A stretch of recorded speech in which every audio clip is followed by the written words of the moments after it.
ತುಂಬ ಜನ government hostel government school ಅಂತಂದರೆ ಮೂಗು ಮುರಿತಾರೆ.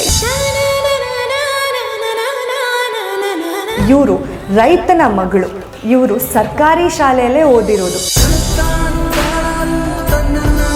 ರಾಜ್ಯಕ್ಕೆ 625ಕ್ಕೆ 625 ಅಂಕನ ಪಡೆದಿದ್ದಾರೆ.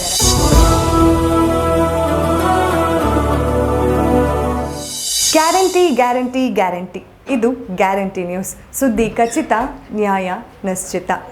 ಗೌರ್ಮೆಂಟ್ ಸ್ಕೂಲ್ ಅಂದರೆ ಸಾಕು ತುಂಬ ಜನ ಅಯ್ಯೋ ಗೌರ್ಮೆಂಟ್ ಸ್ಕೂಲಾ, ಅಲ್ಲಿ ಏನು ಹೇಳ್ಕೊಡ್ತಾರೆ ಬಿಡಿ, ಅಲ್ಲಿ ಎಜುಕೇಷನ್ ಅಷ್ಟು ಚೆನ್ನಾಗಿಲ್ಲ, ಪ್ರಾಪರ್ ಬಿಲ್ಡಿಂಗ್ ಇಲ್ಲ ಅಂತ ಹೇಳ್ತಾರೆ. ಅದೇ ಪ್ರೈವೇಟ್ ಸ್ಕೂಲ್ ಅಂದ್ಬಿಟ್ರೆ ಓ ಪ್ರೈವೇಟ್ ಸ್ಕೂಲಾ, ಒಳ್ಳೆ ಬಿಲ್ಡಿಂಗ್ ಅಲ್ವಾ, ಒಳ್ಳೆ ಕ್ವಾಲಿಟಿ ಎಜುಕೇಷನ್ ಇದೆ ಅನಿಸುತ್ತೆ ಅಲ್ವಾ ಅಂತ ಹೇಳ್ತಾರೆ. ಏನೇ ಮಾಡಿದ್ರು ಕೆಲವರು ಓದೋದ್ರಲ್ಲಂತೂ ಅಷ್ಟಕ್ಕೆ ಅಷ್ಟೇ. ಆದರೆ ಇಲ್ಲೊಂದು ಸಾಮಾನ್ಯ ಬಡ ಕುಟುಂಬದಿಂದ ಬಂದಿರುವಂತಹ ಒಂದು ಹುಡುಗಿ ಅಂಕಿತಾ ಬಸಪ್ಪ ಅನ್ನೋರು ರಾಜ್ಯಕ್ಕೆ ಟಾಪ್ ಆಗಿದ್ದಾರೆ.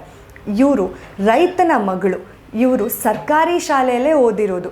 ಇವರು ರೈತನ ಮಗಳು, ಇವರು ಸರ್ಕಾರಿ ಶಾಲೆ ಮುರಾರ್ಜಿ ದೇಸಾಯಿ ಶಾಲೆಯಲ್ಲಿ ಓದಿ ರಾಜ್ಯಕ್ಕೆ 625ಕ್ಕೆ 625 ಅಂಕನ ಪಡೆದಿದ್ದಾರೆ. ಬಾಗಲಕೋಟೆ ಜಿಲ್ಲೆಯ ಮುದೋಳು ಗ್ರಾಮದ ಮೆಳ್ಳಿಗೆರೆಯ ಯುವತಿ. ತುಂಬ ಜನ ಗೌರ್ಮೆಂಟ್ ಹಾಸ್ಟೆಲ್ಲು ಗೌರ್ಮೆಂಟ್ ಸ್ಕೂಲು ಅಂತಂದರೆ ಮೂಗು ಮುರಿತಾರೆ. ಎಷ್ಟೊಂದು ಜನ ತಂದೆ ತಾಯಿಯಂದರು ಕಷ್ಟಪಟ್ಟು ಸಾಲ ಸೂಲ ಮಾಡಿ ತಮ್ಮ ಮಕ್ಕಳಿಗೆ ಪ್ರೈವೇಟ್ ಸ್ಕೂಲ್ಸ್ಗೆ ಸೇರಿಸ್ತಾರೆ. ಯಾಕಂದರೆ ಕ್ವಾಲಿಟಿ ಕ್ವಾಂಟಿಟಿ ಎಜುಕೇಷನ್ ಚೆನ್ನಾಗಿರುತ್ತೆ, ಬಿಲ್ಡಿಂಗ್ಗಳು ಚೆನ್ನಾಗಿರುತ್ತೆ ಅಂತ ಹೇಳಿ. ಇದಕ್ಕೆಲ್ಲದಕ್ಕೂ ಅಂಕಿತಾ ಬಸಪ್ಪ ಉತ್ತರ ಕೊಟ್ಟಿದ್ದಾರೆ. ಏನೇ ಆಗಿರಲಿ, ನಮಗೆ ಯಾವುದೇ ಫೆಸಿಲಿಟೀಸ್ ಕೊಟ್ಟರೂ ಕೊಟ್ಟಿಲ್ಲ ಅಂದರೂ ಸಹ ನಮಗೆ ಶ್ರದ್ಧೆ ಆಸಕ್ತಿ ಇದ್ದರೆ ಎಲ್ಲಿ ಬೇಕಾದರೂ ಕಲಿಬೋದು ಅಂತ ತೋರಿಸ್ಕೊಟ್ಟಿದ್ದಾರೆ. ಇವ್ರಿಗೆ IAS ಆಗೋ ಕನಸಿದೆಯಂತೆ. ಇವರ ಫ್ಯೂಚರ್ಗೆ, ಇವರ ಮುಂದಿನ ಎಜುಕೇಷನ್ಗೆ ಆಲ್ ದ ಬೆಸ್ಟ್.